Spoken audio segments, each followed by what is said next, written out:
as time passed in that hospital room, and I was slowly able to start to move beyond all those raw feelings from the surgery, the skin grafts and debridement, I began to ask everybody to find the man who saved me. I had to meet him.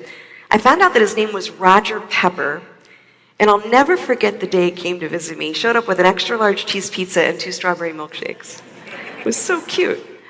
Now remember though, on the night we met, we were surrounded by fire. There were flames whipping around us, and he was tall, 6'2", and fierce and powerful as he saved me. So that's who I was expecting. But when he showed up in my hospital room, he sat so humbly in the chair in front of me, so modest, so benevolent. I stared at him in awe. I kept thanking him. I remember him saying, "Allison, I went to Vietnam. I'd seen many gory scenes there. I knew exactly what I was walking into, and I couldn't believe you were alive." You know, every single time I tried to say, "Roger, you saved my life," he'd stop me. And he'd say, "No, Allison, it was you who saved me." Roger explained. He said, "Allison, 6 months ago, my wife, the love of my life, died from cancer. We adored each other. No one has ever loved me so unconditionally, and my heartache was unbearable."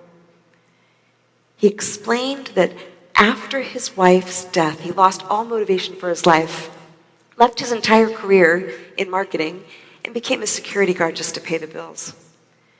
He said, "Allison, it was during that time that I began to reflect on my entire life." He said, "Allison, I was not a nice person. I had wronged so many people." And he shared very openly that he'd gone into such terrible shame and regret over this, that he lost his will to live. What amazes me is that 2 people in their deepest moment of pain met in the middle of a blazing fire and saved each other. Oh, but it gets even more interesting. He said, "Allison, do you realize I shouldn't have even been there that night? I've never even been to that town where your accident was." He said that on that fateful night, he was sitting home alone on a sofa, nothing on the TV, and he thought on a whim, you know, there's going to be that new guy starting at my company tonight. He's going to be at that guardhouse far away, but I think I'll go visit him. He insisted this is something he normally didn't do, but nevertheless, he got in his car and began this very long drive. Nearly 1 hour later, he pulled up to that guardhouse and saw my car bursting in flames directly in front of that guardhouse.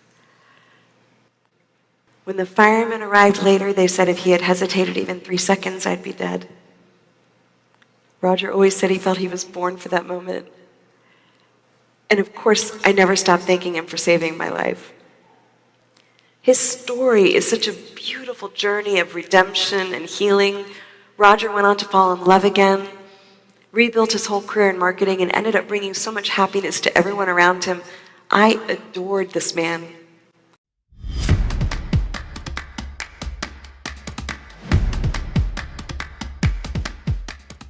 What separates Allison from other speakers is, let's just be real, she's pretty much an angel.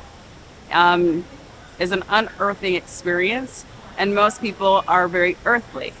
And from her presence to the aura to the connection, she's an angel. So there's no question about it. I don't know too many other angels that are on this planet, and she's definitely one. If I have a chance to be anywhere that is near Allison and her presentation, you can count on me being there.